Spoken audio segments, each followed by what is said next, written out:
Hi guys, today I'm here to do an empty house tour basically and an update, a very empty house tour.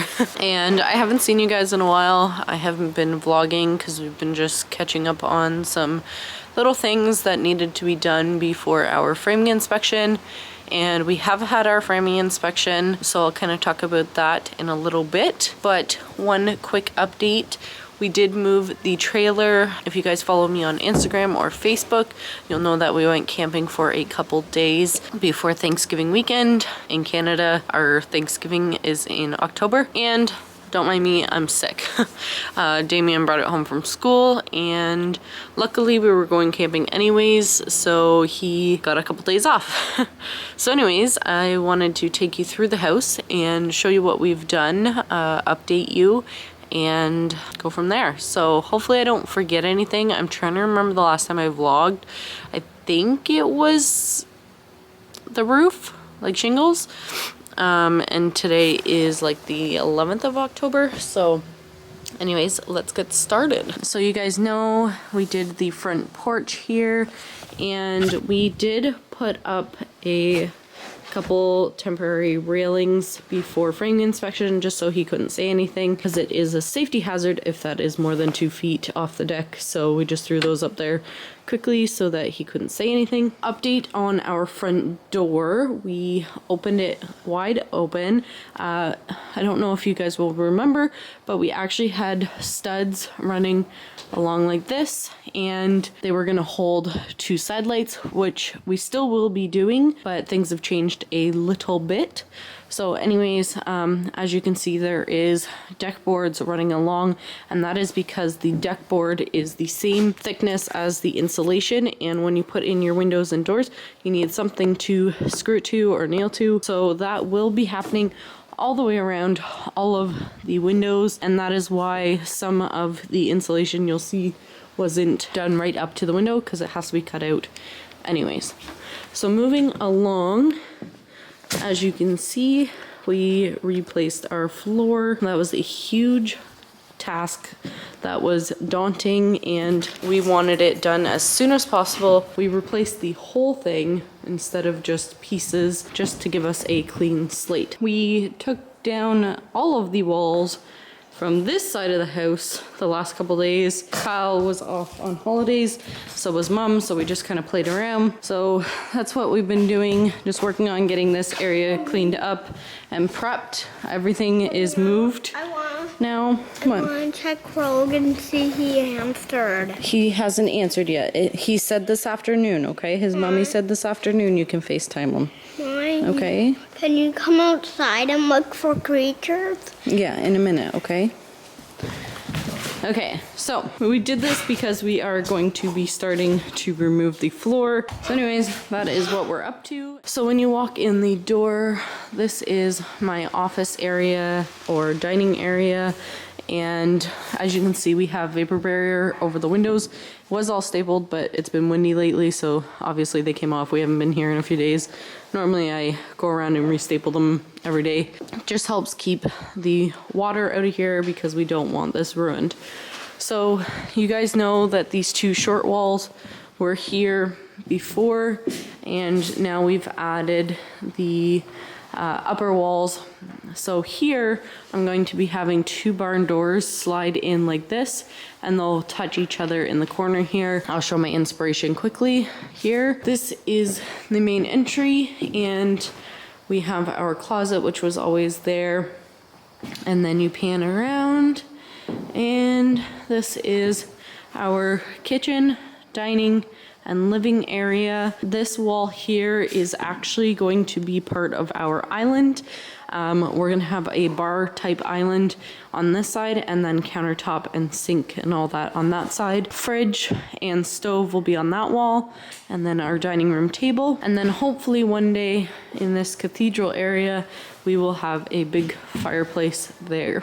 Turning around to here again, you guys know this was supposed to be baby girl's room.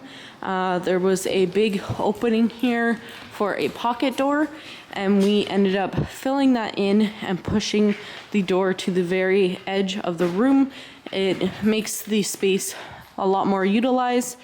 without a hospital bed and lift system and all that, and down to a regular size door instead of a 36-inch. That is now a regular room, and we have our closet there. And here we also had a big header and big opening to this bathroom over here. Once again, we don't have baby girls, so we closed that off and made it a complete wall. And then you come out of this bedroom. These still have to be cut out.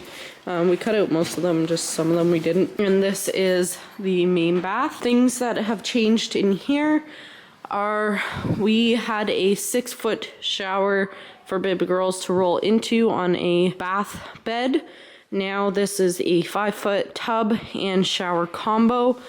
We were going to have a freestanding tub here and then a separate shower, but we're not doing that anymore. We're gonna put a vanity here underneath this big window, and because we have this wall to utilize now, we're going to put a full 60-inch vanity, but with one sink and maybe like a linen cabinet in the corner there. The toilet will still go there. This little room here is a linen closet, and this closet is for that room. So you come out this door, once again that has to be cut out, and this is our linen closet. And then you have a hallway, and the first bedroom on the right is the spare bedroom, or hopefully in the future a baby's room. Once again, that's a closet there, and this is all of our lighting. These are the garage lights that I forgot to show one day in there, and I paid $5 a piece for them, so that was a great deal. And then I got this light from Habitat for Humanity for like $40 one day, so I really like that, but I'll see if I use it. So anyways, that is this bedroom. Coming back out, once again these have to be cut, and this is originally Damien's bedroom with a closet here and just an open room with 2 windows. So coming back out, you go down the hallway and you have the big open area. Now there is another hallway, kitchen area, and you go this way. I'll show you that in a second. And in here, we have a pantry closet. So this will be hopefully one day countertop cabinets in here, and then upper storage there. Now this room is our bedroom, our master bedroom. Once again, just a big open room with 2 windows and a sliding glass door. Now up here, I'll just show you quickly. We put these I-joists up for our coffered ceiling. We got them, well, we got this one discounted from the Restore for $25, and the regular go for like $55. And then this one I got just under my cousin's account for discounted price as well for like $45. So that was awesome. We just use those because they're very straight and they will be nice clean edge for drywall. So this doorway here leads into our ensuite, and I will have a freestanding bathtub to this window. We have a shower here with a half wall and glass going there. In that little corner there, we will have our toilet, and in this space here, we will have our double sink vanity. Through this doorway here is our walk-in closet. This ended up being much smaller than what we expected. We changed things with the stairs, so we had to actually widen them. So I decided to take out that window that should have been there, and gonna use this all for closet space because it is pretty narrow. So going back out, master bedroom, back into the hallway, and into this area is going to be our mud area, or one of them. Baby girl's door was supposed to come through here with an elevator entrance. Obviously that no longer needs to happen. And in this area here, will be our laundry. So we will have a washer, dryer, and a sink in that area there with cabinet and countertop space. And then this is our stairway. It is half complete because we need to pour the floor still, and also this is all rough material so that the finished material doesn't get ruined. And then we have our big window. So that is our upstairs, and quickly take you downstairs and show you what we've done here. We haven't done much. We got it pretty clean down here, and also we built these stairs. Like I said, half of them are done. So we got it pretty cleaned up down here. This was full of leaves, full of just garbage from redoing the floor. We have insulation and stuff here, but as you can see, we have plumbing parts down here getting ready. But yeah, so it's pretty cleaned up down here. There's still a few things that need to be picked up, but we cut a hole into the crawl space area so that we have access. We did originally have access in the main bath to get down there, but we like this idea much better. So around certain spots, when we had the floor ripped off, we took advantage and did some insulation and vapor barrier in these cavities because it was much easier to do. So we did that. As well, Kyle put in these blocking just because our main kitchen wall, dining room wall, sits here and it's a lot of weight, and the wall happens to sit right in between these I-joists. So it's just a little bit more sturdy. The wall won't push the floor down at all in that area. And same with this wall here, master bedroom wall. We did that there. So you can see here, again, there's insulation and vapor barrier all the way along there. So here, we actually moved this LVL, this here, back this way 8 inch because we changed things with the stairs, and you can see there where it used to sit, and we pushed it back that much. And now just a couple things that I wanted to show you that we did before framing inspection. These walls, all of these walls have vapor barrier on top of them. You can see the vapor barrier hanging over there. Again, once the wall hits the outside wall, we have vapor barrier on all of them. And then we did drywall backing.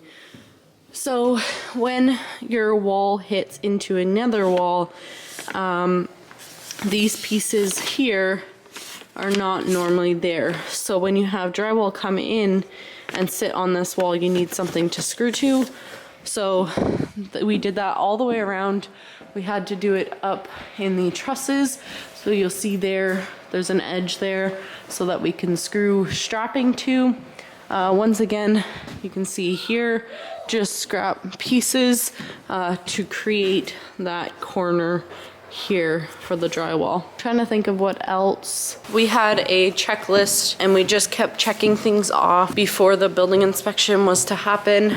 Just that way to keep very organized and make sure we didn't miss anything. So hang on, let me grab a chair and get out of this light. So yeah, we just wanted to keep a organized list of things we could check off to make sure it was done before the building inspection came. Obviously our floor was number one. We wanted that done. We got that done as soon as we finished shingling the roof. We started on the floor, and then we continued to build walls that weren't built, all the closet walls and walls like that one up there. And then we had already gone through all of the trusses to make sure that all of the paperwork that it showed what braces we need. We did that back before we shingled. And I'll have to show you the garage in just a second.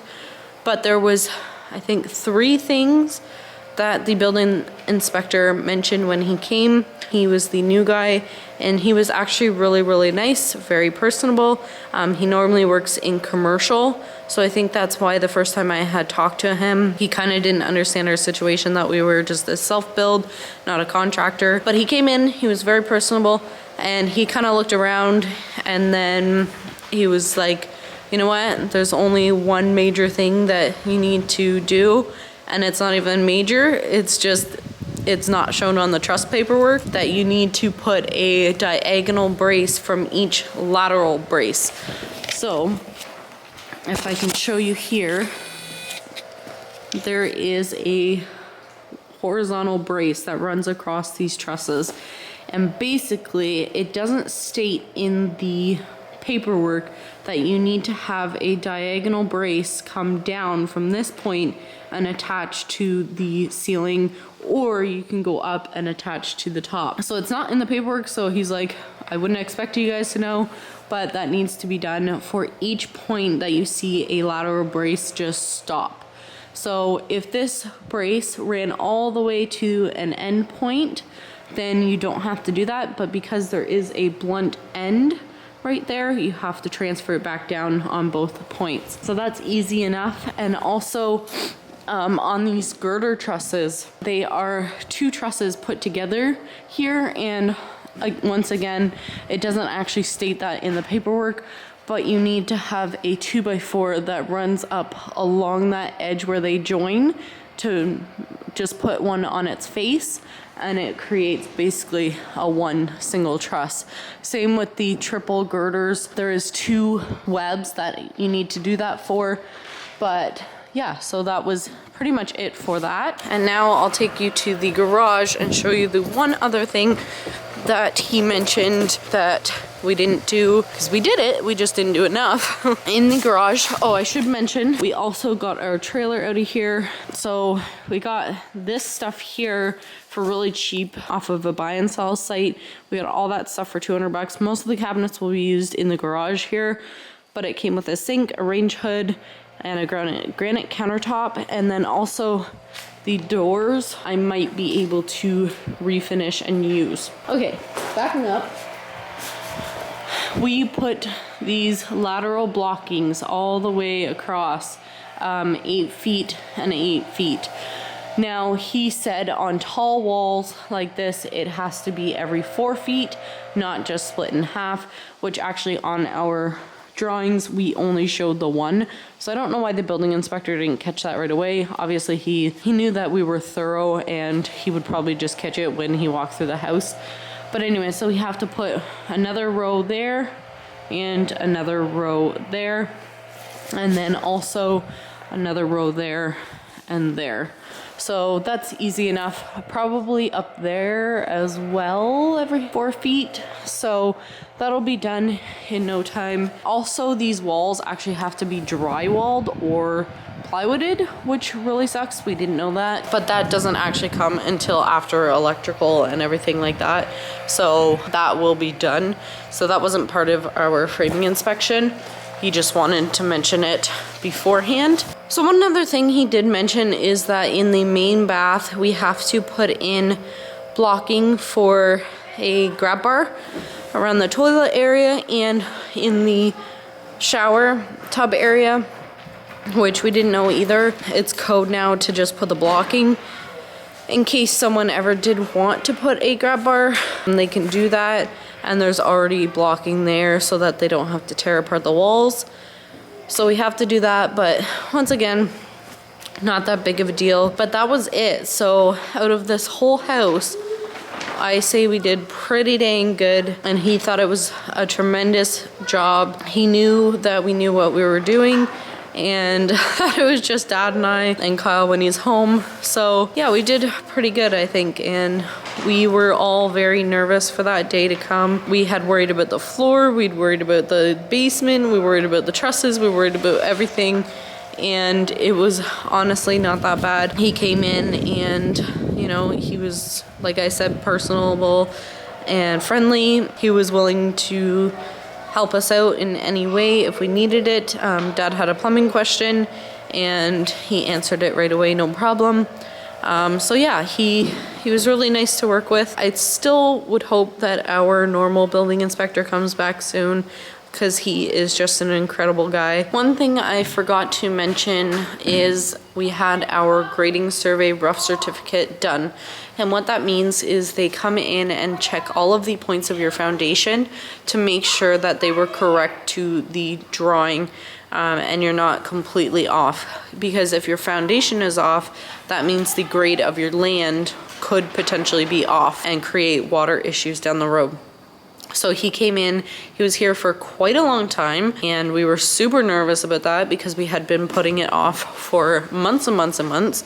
And he came in, did what he had to do, and finally we asked him, so what's it seem like? And he said we were within an inch on all points of our foundation, which is amazing, and that even his benchmark, which is the point he goes off of, was a centimeter difference. So a centimeter, don't even know the math in inches, I want to say like quarter inch, something like that. So which means we were even closer than within an inch. So we're probably within like a ½ inch on all our points of our foundation. Something to know about that is our grading survey had cost $6,000 to have them basically tell us nothing. We did it all and tell us where the water is going to run on our property. We did all of that, but it was another $1,000 for him to come back and do that for all the field work. And then they charge for like company vehicle and like all this crap. So where we are is the only spot in Ontario that charges for grading survey or makes you get this grading survey done through the city, and it's absolutely ridiculous. So I would never build in our city ever again. Little did we know when we bought this land we needed it, but oh well. So anyways, that is done. They have to do one more certificate before final inspection, and that'll probably be another $1,500. So I just wanted to add that here. But yeah, so that is it for this video.